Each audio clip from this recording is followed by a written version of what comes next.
Welcome back to another banger. And that banger has a name, and it's called...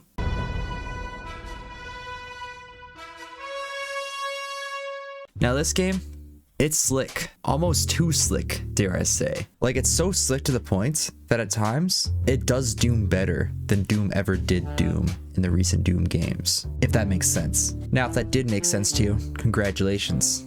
You graduated from stupid class. Now you're on the way to stupid university. Welcome to the big leagues. But genuinely, the best way I can describe this game is like if the Doom original game was remade today, but by a completely different studio, which is basically what this is. So there's no point in me just saying that, actually, because there's so many similarities between these two games that it feels like a spiritual successor to the Doom games. Now let's get back to talking about the game at hand.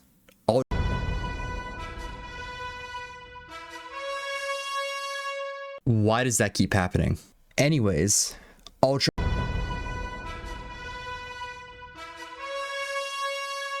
Okay, we're just gonna ignore that. This game has some banger weapon options. I'm talking the coolest shit ever. There's a pistol upgrade in this game where you're able to flip a coin, shoot the coin midair, it deflects down and hits an enemy for increased critical damage per coin hits in the air.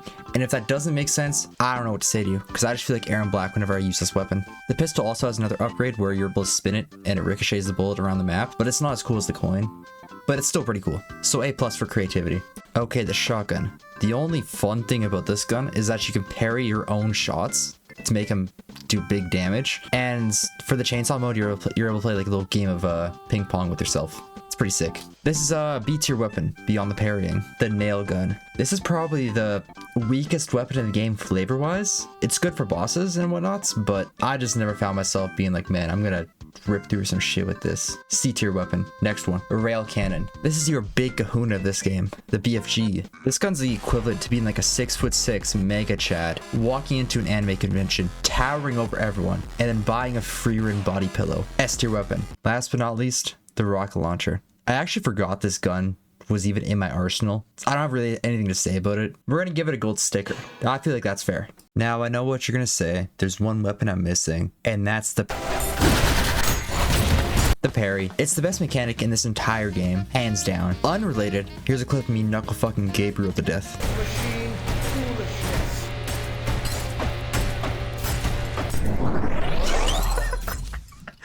Oh my god.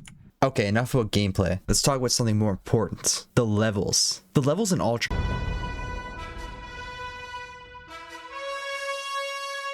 Fuck, I forgot I can't say Ultra...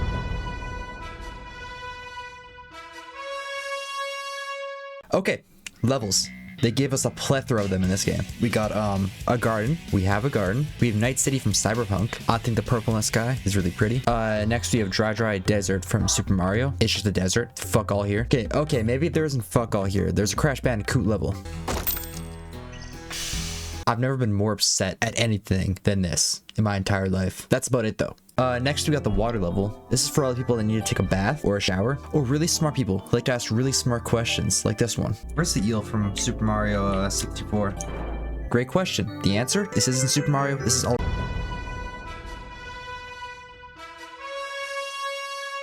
So after that, we end up in the ocean, surprisingly, and then we end up on a boat that ends up sinking, and then we end up fighting a big monster on the ocean again. And the only thing of note that actually happens here is that you meet Florp.